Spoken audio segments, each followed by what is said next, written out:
Very good morning, students and my dear friends. Today is 30th of November 2022, Wednesday. Before starting the discussion, if you want lecture PDF, you can join me on Telegram channel और इसी Telegram channel पर आपको economic times, mint और business standard की news headlines की एक separate PDF भी मिल जाती है। इसके अलावा ट्विटर, रिसर्चगेट, फेसबुक और इंस्टाग्राम पर भी आप मुझे फॉलो कर सकते हैं। तो स्टार्ट करते हैं आज का discussion. Motivation of the day is happiness is the only thing that multiplies when you share it. और आज के मिंट न्यूज़पेपर की ये हेडलाइंस हैं, अप्रॉक्सीमेटली 8 न्यूज़ हेडलाइंस हैं और बिजनेस स्टैंडर्ड के डिस्कशन में हम 12 न्यूज़ आर्टिकल्स कवर करेंगे। तो देख लेते हैं आज का पहला न्यूज़ आर्टिकल जो कि बिजनेस स्टैंडर्ड के पेज नंबर 4 पर दिया हुआ है। पेज नंबर 1 पर दिए हुए आर्टिकल हम इस सेक्शन में कवर करेंगे। तो देख लेते हैं आज का पहला आर्टिकल, रिटेल ई रूपी पायलट लॉन्च टुमारो। तो सेंट्रल बैंक डिजिटल करेंसी की जो सक्सेसफुल पायलट टेस्टिंग हो चुकी है होलसेल मार्केट पर, अब रिजर्व बैंक ऑफ इंडिया जो है वो रिटेल मार्केट पर CBDC को लॉन्च करने जा रही है। ऐसे बहुत सारे व्यूवर्स होंगे जो रेगुलरली मेरा न्यूज़ चैनल फॉलो कर रहे होंगे जिनको CBDC के बारे में बताया। इससे पहले भी हम कई बार न्यूज़ एनालिसिस में CBDC को डिस्कस कर चुके हैं। For a revision purpose let us discuss what is actually CBDC और ई रूपी और डिजिटल करेंसी और इंडियन डिजिटल करेंसी। क्योंकि इस न्यूज़ को समझने के लिए CBDC को समझना बहुत ज़रूरी, क्योंकि this is the only core part of this news. तो व्हाट इज CBDC? क्या एक्चुअली TBDC का फुल फॉर्म होता है सेंट्रल बैंक डिजिटल करेंसी। तो it is the digital form of paper currency unlike the crypto currencies की तरह नहीं होते, बट हाँ जो टेक्नोलॉजी यूज़ होती है ब्लॉकचेन, वही टेक्नोलॉजी CBDC के लिए भी यूज़ हो रही। But unlike crypto currency these digital currencies are regulated. जैसे क्रिप्टो करेंसीज जो होती हैं वो रेगुलेटरी वैक्यूम में रहती हैं, उन पर कोई रेगुलेशन नहीं होता। अथॉरिटी किसी भी गवर्नमेंट का, किसी भी अथॉरिटी का कोई रेगुलेशन नहीं होता। जबकि जो CBDC है that is properly a legal tender regulated by Reserve Bank of India और any central bank of that country. So basically एक डिजिटल करेंसीज होती हैं जो कि लीगल टेंडर की तरह ही होती हैं और सेंट्रल बैंक, किसी भी कंट्री के सेंट्रल बैंक से बैक्ड होती हैं। In case of India it is reserve Bank of India. It is just like the fiat currency और एक्सचेंजेबल होती हैं 1 to 1 just like fiat currency. जो हमारे फिजिकल फॉर्म की करेंसीज होती हैं INR, उसी की तरह इनमें इनकी भी वैल्यूएशन होती है, ये भी एक्सचेंजेबल होती हैं। What is fiat currency? It could be any national currency. अगर हम फिएट करेंसी के बारे में नहीं जानते तो जल्दी से जान लेते हैं। It could be any national currency that is not linked to the price of any derivatives और कमोडिटीज सच एज गोल्ड और सिल्वर। उसकी अपनी खुद असाइन वैल्यू होती है जो कि उसको उस पर्टिकुलर कंट्री के सेंट्रल बैंक ने असाइन करी होती है। वो करेंसी किसी भी कमोडिटी या किसी भी डेरिवेटिव के प्राइस से लिंक नहीं होती, पेग्ड नहीं होती, तो उसको फिएट करेंसी कहते हैं। तो last year reserve Bank of India ने डिजिटल करेंसी की मार्केट को देखते हुए जिस तरीके से क्रिप्टो करेंसी को लेकर के बहुत ज़्यादा अट्रैक्शन दिख रहा था इन्वेस्टर्स में, उसी को देखते हुए या बहुत सारे अदर कंट्रीज़ जिन्होंने डिजिटल करेंसी लॉन्च करी थी अपने इकोनॉमी से, उसको देखते हुए रिजर्व बैंक ऑफ इंडिया ने भी CBDC लॉन्च करी थी, जिसको हम बोल सकते हैं ई रुपए लॉन्च किए थे। और इसकी पायलट टेस्टिंग चल रही थी। पायलट टेस्टिंग पहले कहाँ चली? पहले चली होलसेल मार्केट में। पायलट टेस्टिंग मीन्स क्या होता है? पायलट टेस्टिंग में अगर कोई बड़ा प्रोजेक्ट है उसको लॉन्च करने से पहले उसको छोटे से मार्केट पे या छोटे से प्लेस पर टेस्ट करके देखते हैं कि वो सक्सेसफुल है या नहीं है, इसके बाद उसका फुल फ्लेज लॉन्चिंग करते हैं।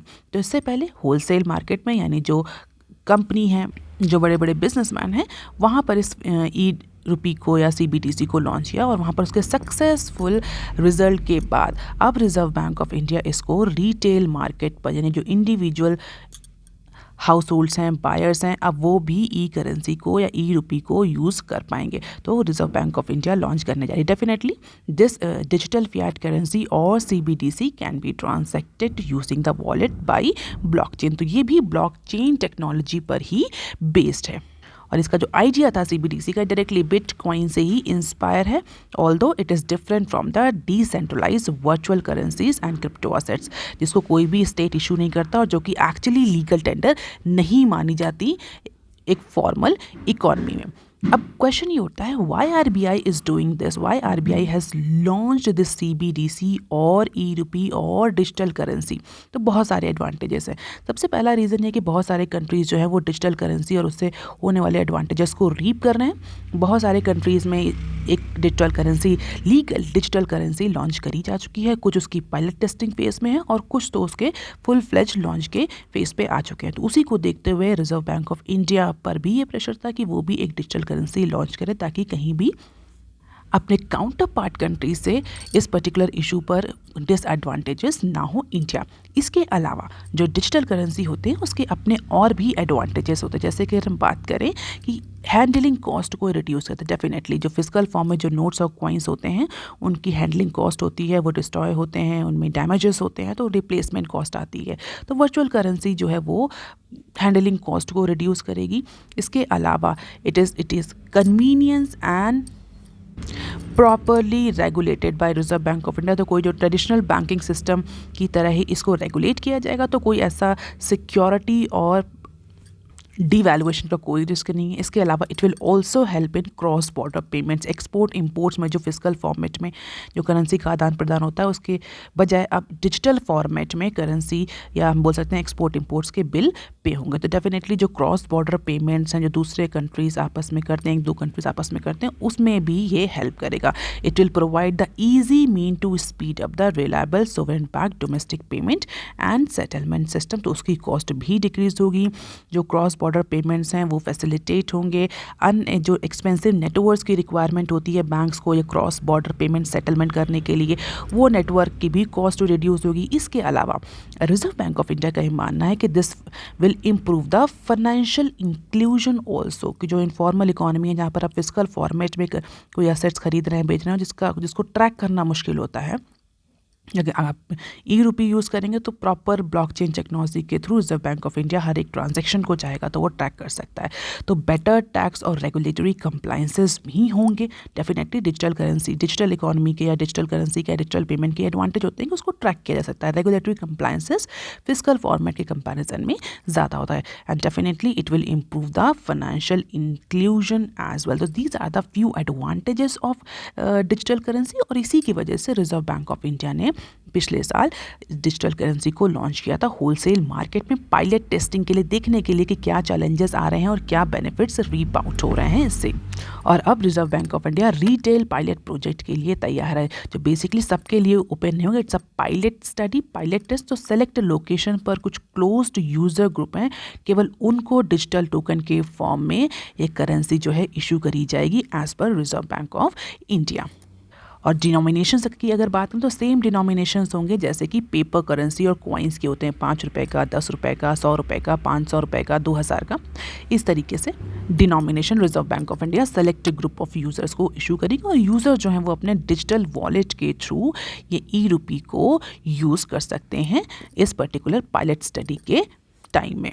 और रिजर्व बैंक ऑफ इंडिया के according it is just as trustworthy as physical currency, safe भी है और सेटलमेंट फाइनलिटी भी है। और जो रिटेल यूज़र्स हैं उनको परमिशन दी जाएगी, वो पर्सन टू पर्सन इसका यूज़ कर सकते हैं, पर्सन टू मर्चेंट इसका यूज़ कर सकते हैं किसी भी तरह के पेमेंट करने के लिए by using the QR codes. तो फिलहाल के लिए कोई इंटरेस्ट इनमें नहीं दिया जाएगा, but it is just like a pilot study. तो सेलेक्ट ग्रुप ऑफ यूज़र्स को अथॉरिटी दी जाएगी, उनको कुछ कॉइन्स या कुछ ई करेंसीज इशू करी जाएंगी फॉर देयर ट्रांजैक्शन। और इसी को लेकर के जो MD और CEO हैं IDFC फर्स्ट बैंक के, उनका भी एक इंटरव्यू पब्लिश हुआ है इसी के साथ में। अब क्वेश्चन ये उठता है कि IDFC बैंक जो है इन्हीं के क्यों MD CEO का इंटरव्यू आया है।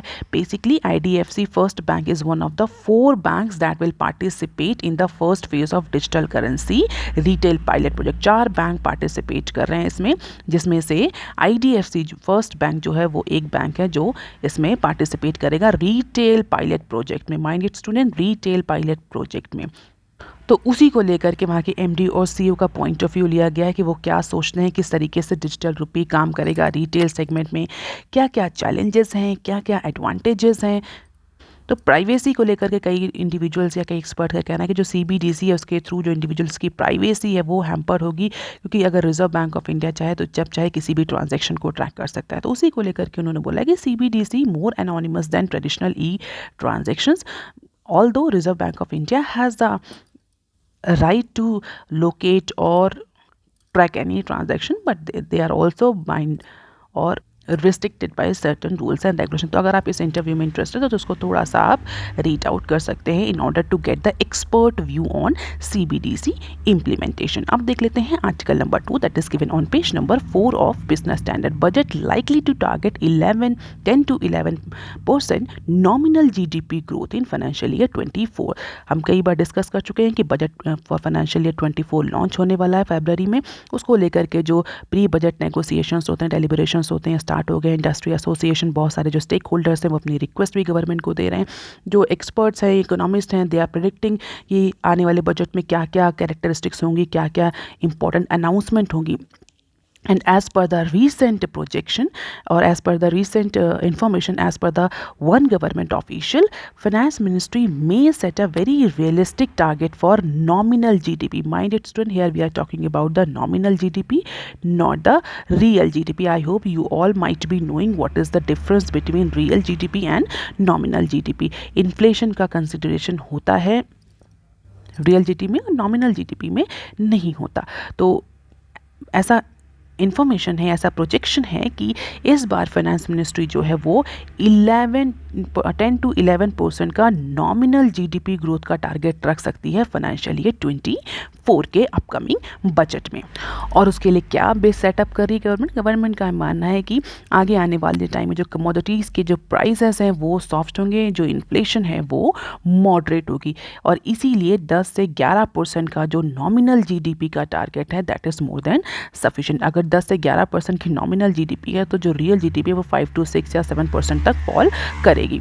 और अगर नॉमिनल GDP के फॉर्मल डेफिनेशन पर हम जाएं तो nominal GDP factors in the effect of inflation and is used as a base to calculate the crucial micro economic indicators such as fiscal deficit, revenue deficit and GDP to debt ratio. ऐसा नहीं है कि सिर्फ real GDP की ही value होती है।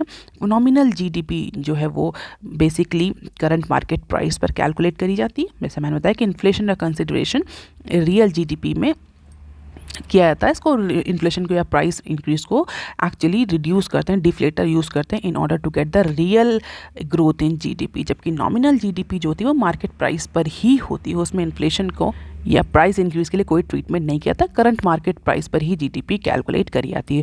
और ये जो नॉमिनल GDP होती है फिस्कल डेफिसिट के लिए, रेवेन्यू डेफिसिट के लिए, GDP to debt to GDP ratio identify करने के लिए बहुत ज़्यादा यूजफुल होती है।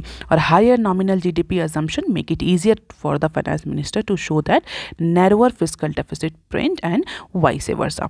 तो 10 से 11% का टारगेट प्रॉबेबली गवर्नमेंट रख सकती है and this is the nominal GDP trend. हम देख सकते हैं blue bar indicates the budget estimation and this red bar indicate or red line indicates the NSO estimation about the GDP। तो NSO का 15% का है और 11.1% का है किसका, गवर्नमेंट का for financial year 23। Let us see, जब डेटा पब्लिश होंगे तो और ज़्यादा क्लैरिटी इसमें देखने को मिलेगी। हम देख लेते हैं article number 3 that is given on page number 6 of Business standard. ONGC gas price may be capped at $6.5, no change for Reliance BP। So recently government of India ने गैस प्राइस को रिव्यू करने के लिए एक gas price review panel setup किया है, और जो ये पैनल है ये कीर्ति पारेख इसको लेड कर रहे हैं, और इस पैनल की रिकमेंडेशंस आ चुकी हैं for floor and ceiling price of natural gas produced from different state own firms in upcoming 5 years। तो ऐसा कहा जा रहा है कि जो रिकमेंडेशन है रिव्यू पैनल की, ये रिकमेंडेशन हेल्प करेंगी CNG के प्राइस को मॉडरेट करने के लिए और कुकिंग गैस के प्राइस को मॉडरेट करने के लिए। तो अगर रिकमेंडेशंस पर थोड़ा सा नज़र डालें तो जो स्टेट ओन प्रोड्यूसर है ONGC that is oil and natural gas corporation और ऑयल इंडिया, उनको मिनिमम, उनके लिए जो मिनिमम फ्लोर प्राइस है वो $4 पर million British thermal unit BTU set किया गया है, और जो उनके लिए कैप और सीलिंग प्राइस है वो अप्रॉक्सीमेटली 6.5% का सेट किया गया against the current rate. Current कितना है 8.5 $5। तो अभी $8.5 है, लेकिन जो रिकमेंडेशन है पैनल की उसके according it will be $6.5% as per the sources direct aware about the matter. और रिपोर्ट में क्लियरली ये बोला गया कि जो एग्जिस्टिंग फार्मूला है प्राइस कैलकुलेशन का, उसमें ज़्यादा चेंजेस ना किए जाएं, उसमें ज़्यादा टिंकरिंग ना की जाए, स्पेशली ऐसी फील्ड्स के लिए जो कि डिफ़िकल्ट हैं, जैसे कि KGDC6 for Reliance industry and BP। हालांकि इसको लेकर के अभी फाइनलाइजेशन नहीं हुआ है कि जो प्राइस कैलकुलेशन का फॉर्मूला है कुछ स्पेसिफिक फील्ड्स के लिए उसमें क्या रखा जाएगा, बट जो रिकमेंडेशन है रिपोर्ट की उसमें बोला गया है कि बहुत ज़्यादा चेंज नहीं करना चाहिए एग्जिस्टिंग प्राइसिंग फॉर्मूला को। और इस रिपोर्ट में जो भी फ्लोर प्राइस और सीलिंग प्राइस दिए गए हैं ये आगे आने वाले 5 सालों तक एप्लीकेबल होंगे। हालांकि पहले सोचा गया था केवल 3 साल के लिए, but as per the current information ये जो सीलिंग प्राइस हैं ये फ्लोर प्राइस हैं, ये आगे आने 5 सालों तक कंटिन्यू रह सकते हैं, provided with the escalation clause. Annual escalation clause भी है इसमें, जो अप्रॉक्सीमेटली $0.5 पर MMBTU रखा गया है for first 2 years and $0.25 per MMBTU for annual escalation of 5 years। तो कुछ annual escalation के भी clauses दिए हुए हैं, ऑल तो जो भी फ्लो प्राइस रिकमेंड किया है इस रिव्यू पैनल ने वो आगे आने वाले 5 सालों तक कंटिन्यू रहेगा, more specifically for state own oil manufacturing companies और प्रोड्यूसिंग कंपनीज। आप देख लेते हैं article number 4 that is given on page number 6 of Business Standard. Foreign reserve likely to show revaluation gains. अभी 2-3 दिन की अगर आप न्यूज़ एनालिसिस रेगुलरली फॉलो कर रहे हैं तो आपको पता होगा कि हमने डिस्कस भी किया था किस तरीके से जो इमर्जिंग मार्केट्स हैं और जो डेवलपिंग कंट्रीज़ हैं जैसे कि इंडिया, उनका जो फॉरेन एक्सचेंज रिजर्व है वो डाउन हुआ है because of this valuation revaluation fluctuations. और ये सेम ट्रेंड हमें सिर्फ इंडिया में ही देखने को नहीं मिला, it is just like other emerging market economies. ऐसा नहीं कि सिर्फ इंडिया में ही है, जो अदर इमर्जिंग मार्केट इकोनॉमीज़ है वहाँ का भी फॉरेन एक्सचेंज रिजर्व जो है वो इम्पैक्ट कर रहा है because of the global recessionary headwinds and apart from it the revaluation in terms of USD। Okay, USD में जो जिस तरीके से स्ट्रेंथनिंग देखने को मिली थी उसकी वजह से फॉरेन एक्सचेंज रिजर्व के वैल्यूएशन में हमें लॉसेस देखने को मिले थे अप्रॉक्सीमेटली सभी इमर्जिंग मार्केट की करेंसीज में। अब ये न्यूज़ क्या है, इस न्यूज़ में हम देख लेते हैं कि बेसिकली इंडिया के जो फॉरेन एक्सचेंज रिजर्व है उसमें कुछ रीवैल्यूएशन गेन्स देखने को मिल रहे हैं। इट मीन्स इंडिया के जो फॉरेन एक्सचेंज रिजर्व है सिंप्लीफाइड फॉर्म में मैं आपको बताऊँ तो वो थोड़ा सा इंक्रीज़ होता हुआ दिख रहा है। क्यों इंक्रीज़ हो रहा है? क्योंकि जो करेंसी हैं जिस फॉर्म में असेट्स के फॉर्म में जो हम फॉरेन एक्सचेंज रिजर्व रखते हैं उनमें कुछ रीवैल्यूएशन हो रहा है, जिसकी वजह से जो इंडिया का फॉरेन एक्सचेंज रिजर्व है उसमें कुछ हमें रीवैल्यूएशन गेन्स देखने को मिल रहे हैं। Reserve Bank of India steps to ensure the stability in exchange rates amid the considerable global headwinds and may have led to steep decline in foreign exchange reserve in 2022, but now or analytics believe that there are factors that could now lead to an improvement on the reserve front। तो last पिछले अगर इस साल की बात करें तो जो USD में कंटिन्यूसली में स्ट्रेंथनिंग देखने को मिली थी और इसकी वजह से जो रिजर्व बैंक ऑफ इंडिया था वो एक्सचेंज रेट को स्टेबल करने के लिए कई सारे इंटरवेंशंस भी कर रहा था, जिसकी वजह से फॉरेन एक्सचेंज रिजर्व जो है वो कंटिन्यूसली डिक्लाइन हो रहा था इंडिया में। अगर इंटरवेंशंस की बात करें तो क्या डॉलर को सेल करना, डॉलर कहाँ से आ रहा था? डेफिनेटली जो हमारा फॉरेन एक्सचेंज रिजर्व है वहाँ से डॉलर लेकर के हम ओपन मार्केट में सर्व कर रहे थे, मार्केट ऑपरेशंस कर रहे थे, OMO कर रहे थे, जिसकी वजह से इंडियन रुपी जो थोड़ा स्टेबल देखने को मिल रहा था। तो उसका इम्पैक्ट डेफिनेटली कंटिन्यूसली अगर डॉलर हम सेलिंग करेंगे तो हमारा जो फॉरेन एक्सचेंज रिजर्व है उसमें डॉलर एक इंपॉर्टेंट एसेट है, इंपॉर्टेंट करेंसी है, तो फॉरेन एक्सचेंज रिजर्व हमारा वो डिक्लाइन होगा। बट अभी एनालिसिस के अकॉर्डिंग हम बोलें जो इकोनॉमिस्ट हैं वो बिलीव करें कि कुछ फैक्टर्स ऐसे हैं जिसकी वजह से हमें अभी फ़िलहाल के लिए कुछ टाइम में जो हमारा फॉरेन एक्सचेंज रिजर्व है उसमें इंक्रीज़, उसमें बढ़ोतरी देखने को मिलेगी। अब ऐसे कौन से फैक्टर्स हैं जिनकी बात करी जा रही है? तो अगर की फैक्टर्स की बात करें तो recent reversal in the valuation of Reserve Bank of India's reserve as a sign of easing inflation in the US have led to the hopes that the Federal Reserve slowing down the pace of its monetary policy tightening। तो recently जो US का जो data publish हुआ है inflation को लेकर के उसके बाद से सडनली ये एक ऑप्टिमिज्म फैल गया है कि प्रॉबली जो US का फेडरल रिजर्व सेंट्रल बैंक है वो उतनी टाइट मॉनेटरी पॉलिसी या एग्रेसिव मॉनेटरी पॉलिसी टाइटनिंग पर नहीं जाएगा, जिसकी वजह से जो कंटिन्यूसली USD में हमें इंक्रीज़ देखने को मिल रहा था, उसके वैल्यूएशन में इंक्रीज़ देखने को मिल रहा था, US डॉलर का जो वैल्यूएशन हो रहा था उसमें थोड़ा सा हमें मॉडरेशन देखने को मिलेगा, जिसका इम्पैक्ट हमें इंडिया के जो रिजर्व्स हैं, फॉरेन एक्सचेंज रिजर्व हैं, उनमें वैल्यूएशन के फॉर्म में, इंक्रीज्ड वैल्यूएशन के फॉर्म में दिखेगा। और एस्टिमेशन ये है कि आगे आने वाले नेक्स्ट 12 मंथ में हमें इंक्रीमेंटल गेन देखने को मिल सकता है बिकॉज ऑफ दिस रीवैल्यूएशन। और अगर लॉस की बात करें तो अप्रॉक्सीमेटली $93 बिलियन फॉल देखने को मिला था फॉरेन एक्सचेंज रिजर्व में since October 2021 to November 18। Approximately 51% was driven by the revaluation losses in our foreign exchange. और किसी भी कंट्री का अगर फॉरेन एक्सचेंज रिजर्व डिक्लाइन हो रहा है तो it's not a good sign, specially ऐसी कंट्री जो कि इंडिया जैसा है। इंडिया जैसा मीन्स जो कि इंपोर्ट ओरिएंटेड इकोनॉमी है, हमारा बहुत सारा जो बिजनेस है, सेक्टर है, जो हमारी रिक्वायरमेंट्स है वो इंपोर्ट से पूरी होती है। तो इन दैट केस हमारे लिए फॉरेन एक्सचेंज रिजर्व बहुत इंपॉर्टेंट हो जाता है इंपोर्ट बिल्स को पे करने के लिए। और अगर ये डिक्लाइन कर रहा है तो डेफिनेटली हमारा जो इंपोर्ट बिल पेमेंट कैपेसिटी है वो रिड्यूस करेगी और प्रॉबेबली हम फ्यूचर में अपने बहुत सारे जो फ्यूचर रिक्वायरमेंट्स हैं उनको पूरा ना कर पाएँ। और अगर आप रेगुलरली फॉलो कर रहे हो तो हमने डिस्कस भी कई बार किया है कि कैसे 18% के इंपोर्ट कवरेज से हमारा जो रिजर्व है वो 9% के 9 मंथ के इंपोर्ट कवरेज पर आ गया है। बट अब एनालिस्ट ये मान रहे हैं कि because of certain international factors, revaluation gains, हमारा जो फॉरेन एक्सचेंज रिजर्व है वो थोड़ा सा इम्प्रूव कर सकता है। This is a positive for the current account balance through the primary income channel and will marginally helps to mitigate the pressure from the current account deficit. So these are the speculation projections. Positive sign है, let us see कि actually में कितना foreign exchange reserve में हमें increase देखने को मिलता है। तो देख लेते हैं 24 जुलाई 2020 से 18 नवंबर 2022 तक इतना हमें रिडक्शन देखने को मिला है in terms of our foreign exchange. This is a fluctuation. तो प्रॉबेबली पॉजिटिव होप्स हैं। लेट अस सी फ्यूचर में क्या होता है फॉरेन एक्सचेंज रिजर्व का।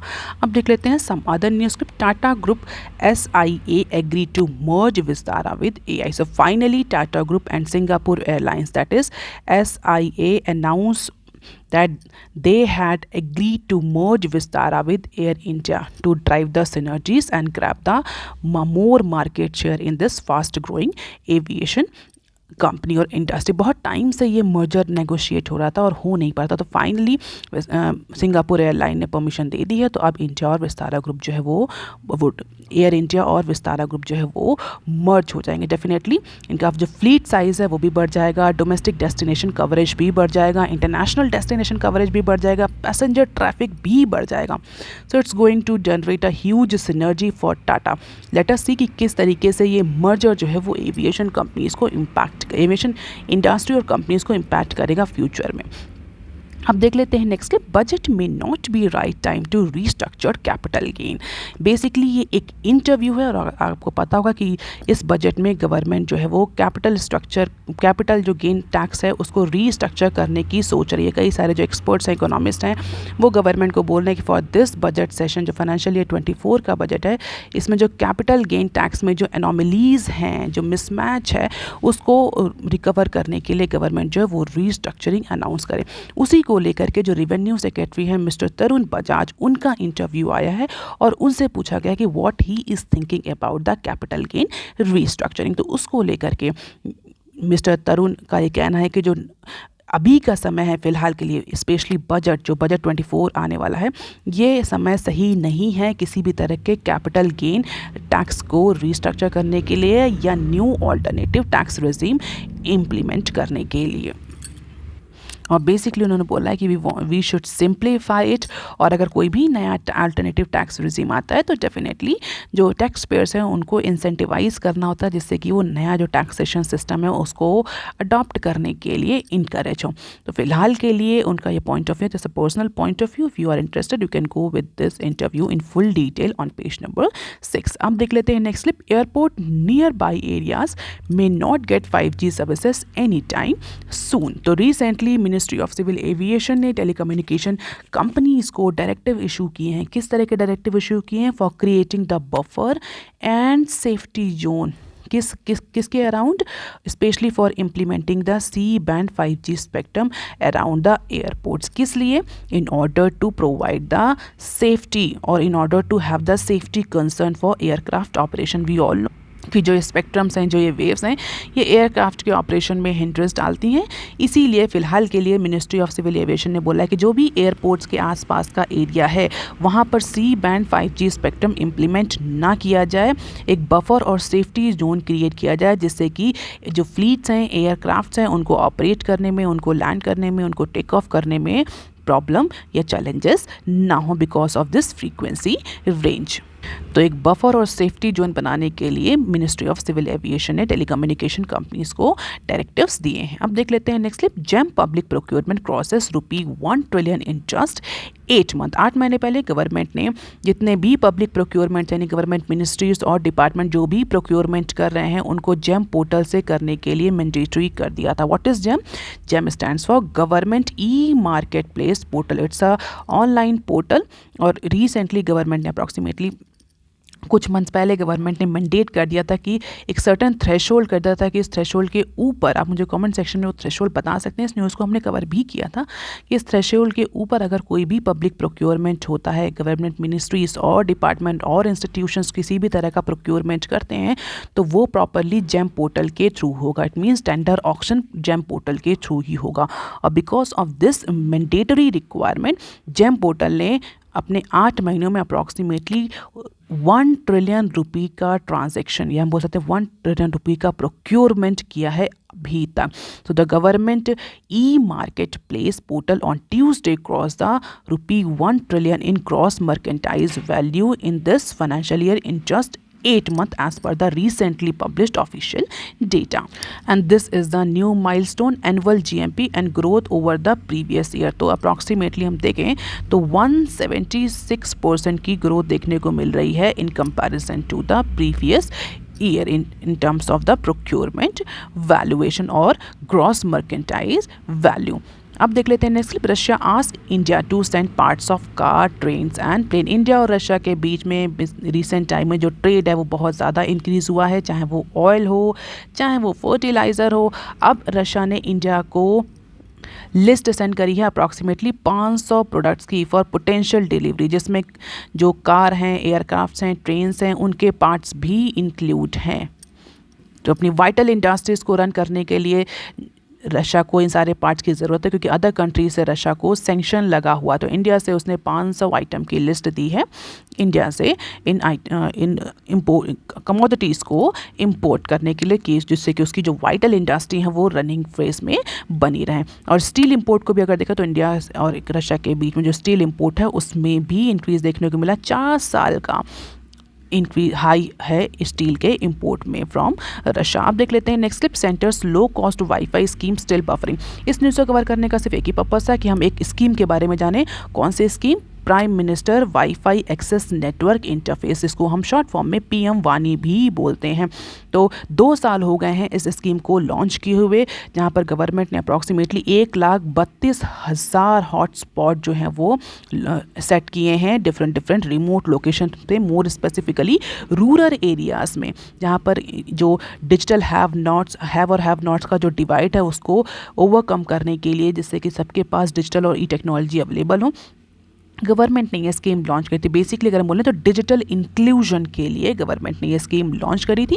And the scheme is central to the government's plan to create up to 10 million public Wi-Fi hotspot in India by the end of this year.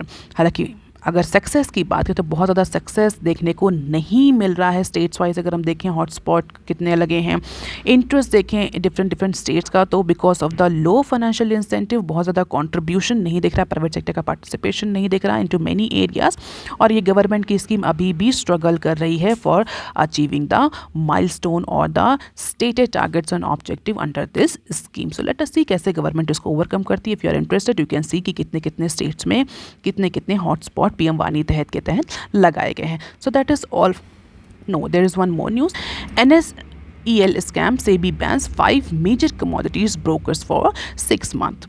So SEBI ने Tuesday को 6 महीने का ban लगा दिया 5 brokerage houses पर। कौन कौन से brokerage houses? Anand Rathi commodities, Motilal Oswal commodities, Phillip commodities, India Infoline commodities and Geofin Comtrade. तो इन पर 6 महीने का बैन लग गया है from obtaining fresh registration as the commodity broker for their investment involve in this National Spot Exchange scam. जो NSEL का जो स्कैम था उसमें इनका इन्वॉल्वमेंट पाया गया है, इसीलिए सेबी ने इन पर बैन लगा दिया है।